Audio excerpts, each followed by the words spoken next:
Hi, I'm David. Today we're going to do a foot and ankle examination. This is Steph. He's kindly agreed to be our patient. First of all, it's important to expose the patient adequately. So have a look at the knees, shins, ankles and feet. And to begin with, we're going to have a look at the front. So having a look at the feet, just assess if there's any obvious swelling, any discoloration, any hallux valgus deformity, and any mallet, hammer or claw toes. That seems to be fine. Okay. So after having a look at the front, we can have a look at the arches as well. So looking at the medial longitudinal arch on both feet, looking for any pes planus or pes cavus, and the arches seem to be okay. Right, Seth, do you mind just turning to the side, so if you face that way, thank you. So having a look at the side again to see if there's any obvious abnormality, especially around the ankle, any swelling, that's okay. We'll concentrate just on examining the right foot and ankle for the purpose of this examination. And if you turn towards the table so we can have a look at your back as well. So again, looking for any obvious swellings, having a look at the Achilles tendons for any thickening or any obvious abnormality around there. It seems to be okay. Right. And just having a look at the muscle bulk in the calves as well. That's great. Okay, Zeph, could you just go onto your tiptoes now? So it's just assessing muscle power here, and that's great. Okay, and come back down. And if you stand on one foot, good, and go on your tiptoes again. That's good power, great. Okay, and come back down, good. And just do the same thing again on your left foot. And if you go on tiptoes. Excellent, good. Okay, we can also look for the too many toes sign as well here. So if we have a look at the back, if there are more than 2 toes visible, it suggests there's some pes planus there, but I can see 2 on both sides, so that's okay. That's very good, thanks, Seth. Can you now just have a little walk for us? So looking for any abnormal gait, any antalgic gait. Doesn't seem to be any pain. Yeah, if you keep going, that's okay. And any asymmetry, that's fine. Great. That's okay. And just have a sit there. It's also important just to have a look at the patient's shoes as well to see if there's any abnormal wearing. And as you can see with their shoes, there's some abnormal wear and tear on the lateral side, which would suggest some excess supination. Right. So after getting the patient to walk, we can have a bit of a closer look at the feet as well. So if I just take your foot, Steph, have a look at the front to begin with, and have a look in between the toes, any signs of fungal infection. Okay, just have a look at the heel as well. Looking for any calluses around the first metatarsal and the fifth metatarsal, and any point tendons there. Is that tender at all? No. Slightly, okay. Perhaps. Slightly, okay. This is where patients often complain of pain with plantar fasciitis.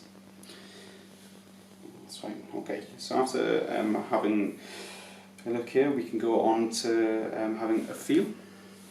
And I like to start my examination assessing the ankle, so we'll go here first, assessing for any tenderness around the medial malleolus. Any pain here? No. That's okay. And again now on the lateral malleolus. No. Okay. And around the medial ligament complex. Is that okay? Yeah, it's fine. And here. Any pain there? No. That's okay. At this point as well, I also have a feel down the Achilles tendon. Yeah, that's fine. Look for any step deformity. Good. After that, we can move on to the midfoot. So you can have a feel of the neck, the talus there. That seems to be okay. Have a feel here, the cuboids and the navicular. Any pain there at all? No. Okay. Go up over here, cuneiform bones. Any tendons there? No, that's fine. Okay. So after that we can go on to the metatarsal, so have a feel of the base of the fifth metatarsal, go on the fifth, that's okay. Tell me if you've got any tenderness at all, fourth, third, second and first. Any tenderness there? No. Okay, and after that, we can first assess the big toe. Any tenderness of the phalanx there? Nope. On all these toes here, No, no tenderness. no tenderness there. Good. Okay. So after feeling, we can go on to move. So if you can just move your ankle up and down like that for me. Good. Okay. And now I suppose it's a bit easier with both ankles. If you just move them towards together. If you try and keep your ankles in like that, yeah, and just move them in towards like that. Good. And outwards as well.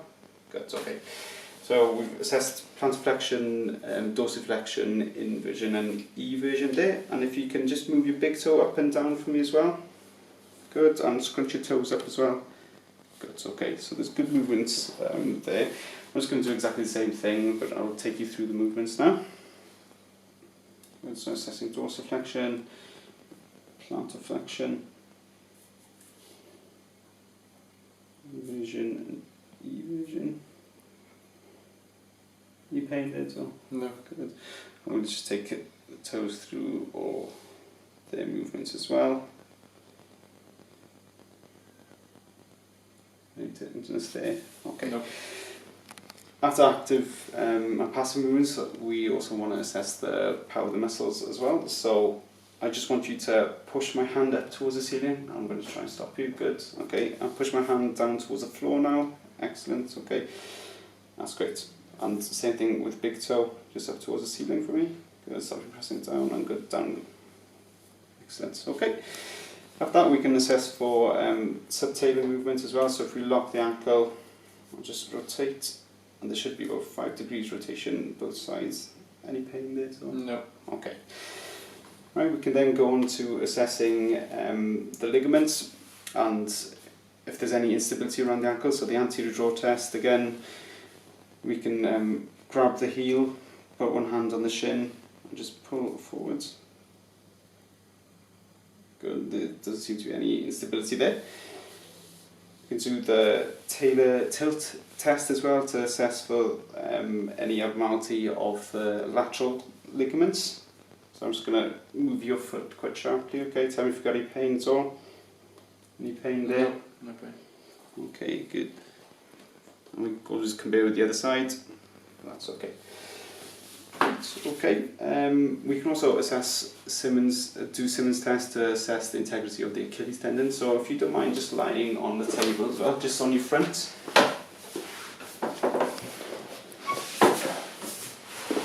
Okay, Simmons test is just squeezing the calf and assessing if there's plantar flexion.